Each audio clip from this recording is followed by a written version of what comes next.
Tell me not to do something, and I'll do it twice and take photos. Hey there, how's it going? Thanks for joining me for another episode of Bitcoin and Coffee. I'll be your host, Eugene Forrest. So what are we looking at today with these crazy cryptocurrency markets? Well, I mean, just as they gave us some hope yesterday, we seen Bitcoin get up there. Looks like we're pulling back a little bit today. Looks like we're seeing some red. I didn't notice any double digits yet, but I mean, some of them were looking kind of close. So let's, hop over here to CoinMarketCap, refresh it, take a look at this stuff because it's changing every minute. Bitcoin's down 2.5%. Not necessarily what we wanted. Hopefully, if you had some bills to pay, you took care of that stuff yesterday. Coming in at $7,535. I mean, it's not 7.3, right? I mean, we're not at 6.5 where a lot of people had said we'd be by now. Maybe it's just a little getting warmed up on Monday. It'll get going. I'm not stressing it. It's all good, right? Coming in at $339 billion for market cap. We got 16.8 billion traded in the last 24 hours. So that's average. And we got that BTC dominance slipping 0.1% underneath the 38% that we've been seeing, coming in at 37.9%. So, I mean, we had Ethereum on the other side of $600. That was really making people optimistic. Here we are slipping just a little bit underneath it, coming in at $597. That's down 3.7%. We got Ripple coming in at 65 cents. That's minus 2.2%. Bitcoin Cash coming in at $1,119. That's down 3.2%. We got EOS. They're slipping backwards, coming in at $13.56. That's not out on that quite yet. So we'll talk about all that in a moment. That could have a lot to do with it. Down 9.7% right there.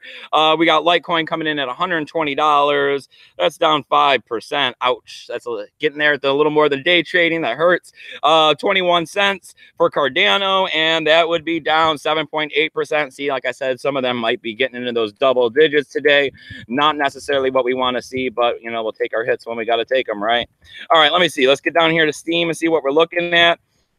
Steam sliding backwards, 7.3%, coming in at $2.37. Steam back dollar is doing pretty good, though. Not necessarily the price I want to see, but $2.86. That's a 36% increase. So, I mean, that's really nice. It's 40 cents over the price of Steam. They like to hang out in parity. I've been seeing some differences between them. Whether or not the Steam back dollar is any sort of a metrics anymore, I don't know, because it keeps bouncing around like crazy, right? All right. So, what are we looking at here for news on Bitcoin and coffee? Well, first up, I wanted to say thank you guys all for stopping by this morning. We got Samantha hanging out today. Say hi, Samantha. Hi, everybody. If you got any questions or anything like that, please shoot them to me in the chat. Let me know what you got going on. I'll try to answer them here at the moment, but there is that 20-second lag, so I'll go on with the news and we'll hit it up at the end. So let me see. What do we got going on? Got some emails. People were a little confused about the mainnet launch of EOS. I find it funny when people are buying these tokens and they're not necessarily understanding it. I mean, I think I've seen every YouTuber out there telling you about how you had to register it. Thankfully, the people that had written me, or the one individual in particular, I will not name names, they did register their tokens. But the mainnet launch it's a very diverse situation. It could take 48 hours or more. Pretty much, you got to get out there. If you own EOS tokens, you got to start voting for your block propagator.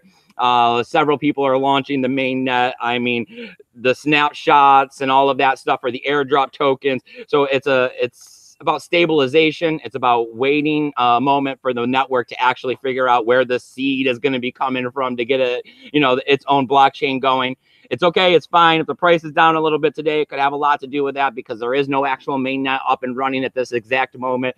Maybe we'll see something by the end of the day, maybe tomorrow, maybe midweek. I don't know. I'm hoping that it's probably going to be sooner rather than later because I think that, if it takes too long, the price might drop down a little bit and might get some people very leery. But a lot of smart people out there working on it. I'm sure a lot of people are really anxious about this project. As I can tell you, I'm sitting on the sidelines and I'm anxious too. I'd like to see how this all goes. All right, so what do we got going on? Well, we got hacks going on. 51% attacks on Zencash. They did about 2 attacks through. All right, they did 2 transactions.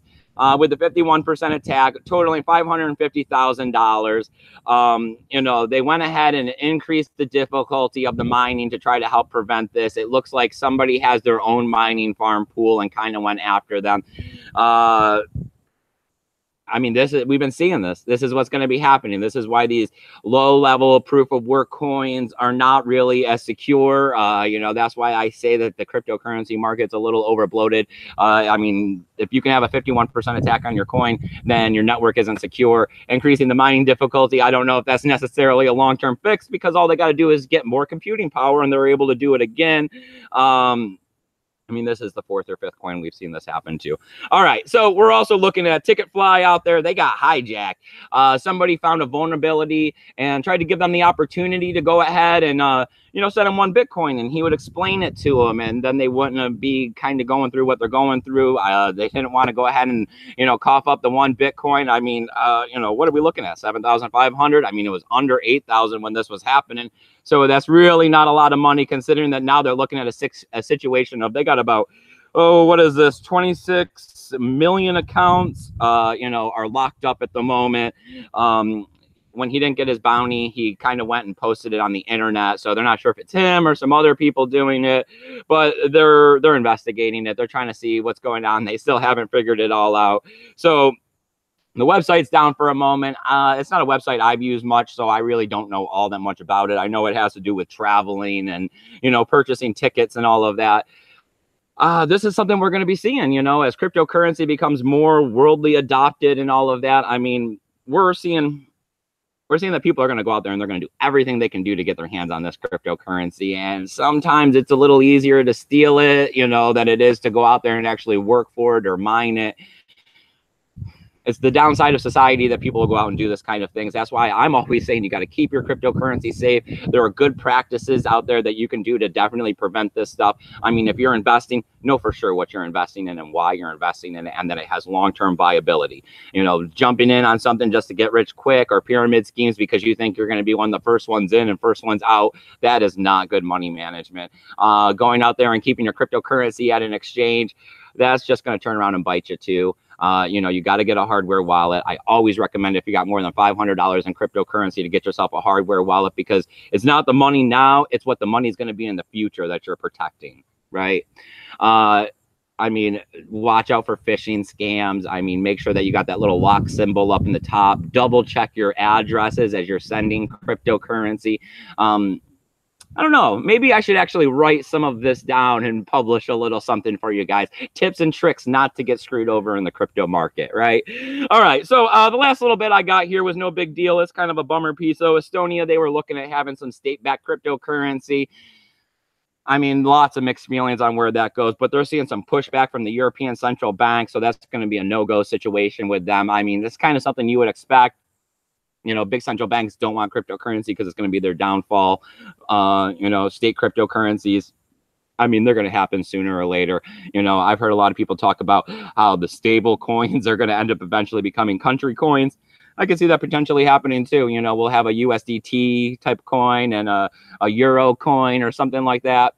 All right. So let's see. What do we got going on? Anybody hanging out in the chat today, or am I all by myself ranting on the internet again? No, you're ranting. I'm ranting on the internet.